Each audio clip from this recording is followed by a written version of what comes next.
गर्मियों के दोपहर, खेतों की सोंधी खुशबू और एक अनोखी रसोई की कहानी। ये कहानी किसी महान घर के वातानुकूलित कमरों की नहीं है, बल्कि भारत के एक ऐसे जीवंत गांव की है, जहां आज भी परंपराएं, रिश्ते और मिट्टी की महक जिंदा है। ये कहानी है रामनगर गांव के एक प्रतिष्ठित और बड़े किसान परिवार की। चौधरी रघुवीर सिंह का परिवार।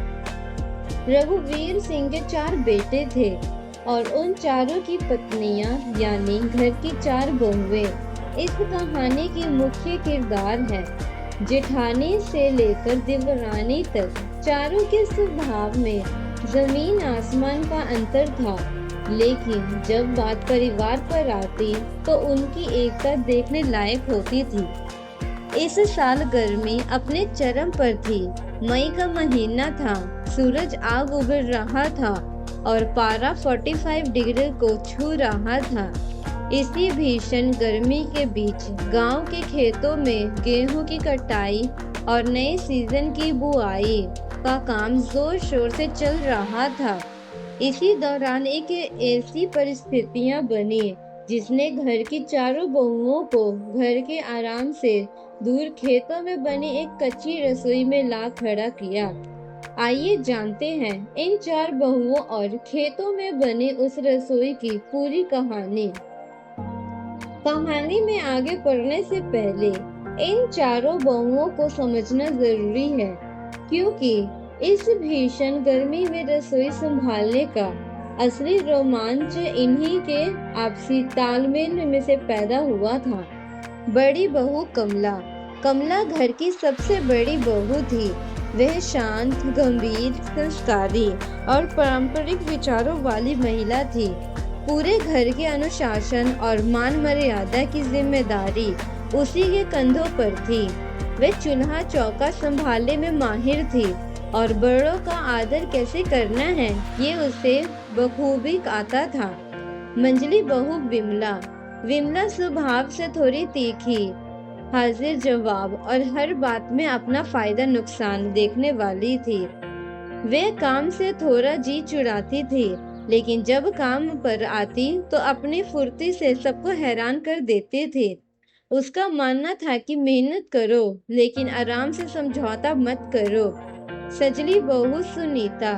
सुनीता थोड़ी भावुक और धार्मिक प्रवृत्ति की थी।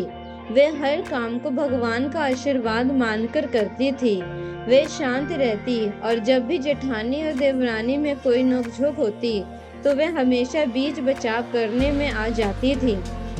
छोटी बहू रागिनी। रागिनी शहर से पढ़कर आई थी।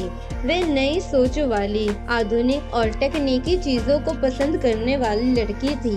शुरू में गांव के रीति रिवाज और ये भीषण गर्मी उसके लिए बड़ी चुनौती थी, लेकिन वे बहुत उत्साही और मददगार थी। रामनगर गांव में चौधरी रघुवीर सिंह के खेतों में इस बार काम बहुत ज्यादा था।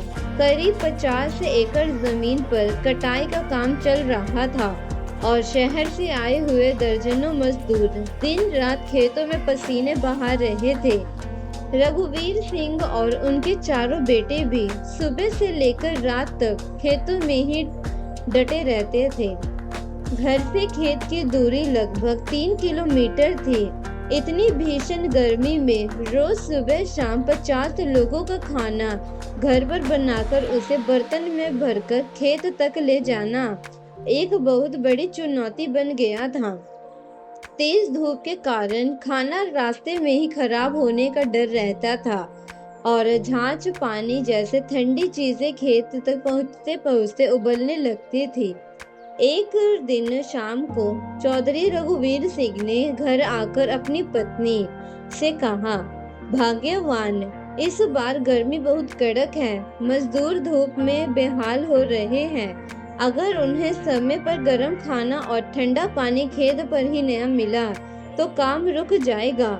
मैंने सोचा है कि क्यों न खेत के कोने में जो बड़ा सा नीम का पेड़ है वहीं पर एक अस्थायी कच्ची रसोई बना दी जाए। वही ताज़ा खाना बनेगा और वही सबको परोसा जाएगा। सास जी ने अपनी चारों बहुओं को बुलाया और ये बात उनके सामने रखी। जेठानी कमला ने तुरंत हामी भर दी, लेकिन मंझली बहू विमला का सासू माँ कमला देवी ने जब जिद पकड़ ली तो चारों बहुओं को न चाहते हुए भी तपती धूप में खेत की तरफ जाना पड़ा। जब वे खेत पहुंचे तो वहां का नजारा देखकर चारों के होश उड़ गए। खेत के कोने में एक बड़े नीम के पेड़ के नीचे मिट्टी का एक बड़ा सा चूल्हा बना हुआ था। पास ही में सूखी लकड़ियां, उबले मिट्टी के कुछ बर्तन, पीतल की कहाड़ी और मसाले डिब्बों के रखे हुए थे। कोई आधुनिक गैस चूल्हा नहीं, कोई चिमनी नहीं और ना ही कोई पंखा। ऊपर से मई जून के कड़कड़ाती धूप और गर्म लू चल रही थी। बड़ी बहू कमला ने जैसे ही वह सेटअप देखा, अपनी सारू का पल्लू संभालते हुए बोली, अरे बाप रे, सासू माँ ने तो सचमुच यहाँ रसोई लगा दी। इस चिलचिलाती गर्मी में जहाँ पैर रखने की जगह नहीं, वहाँ हम चूल्हा फूकेंगे। मेरी तो स्किन ही जल जाएगी। दूसरी बहू, जो हमेशा रहना पसंद करती थी ठंडे में, उसने चिढ़कर कहा, दीदी स्किन तो छोड़ो, इस धुएं और गर्मी में हमारे कपड़े और बाल भी खराब हो जाएंगे। सासू माँ ने जानबूझकर हमें परेशान करने के लिए ये रास्ता चुना। तीसरी बहू, अब आ गई है ये बातें बनाने से अच्छा है काम शुरू करे, वरना दोपहर का खाना शाम को मिलेगा। लेकिन काम शुरू करना इतना आसान नहीं था। धुआं और आंसू। जैसे ही रागिनी ने माचिस जलाकर लकड़ियों को आग जलाने की कोशिश की, हवा के झोंके से धुआं सीधे उसकी आंखों में गया। वे स्वागते स्वागते और खांसते खांसते पीछे हट गई। उसकी आंखों से आंसू बह निकले, पसीने से लथबथ। धूप इतनी तेज थी कि चूल्हे की आग जलाने से पहले ही चारों बहुएं पसीने से नहा चुकी थी। उनके चेहरे का मेकअप और तसल्ली दोनों गायब हो चुकी। बर्तनों की उलझन। जब पीतल के भारी कढ़ाने उठाने गई तो धूप की वजह से वह इतनी गर्म हो चुकी थी कि उसके हाथ पीछे खींच लिया।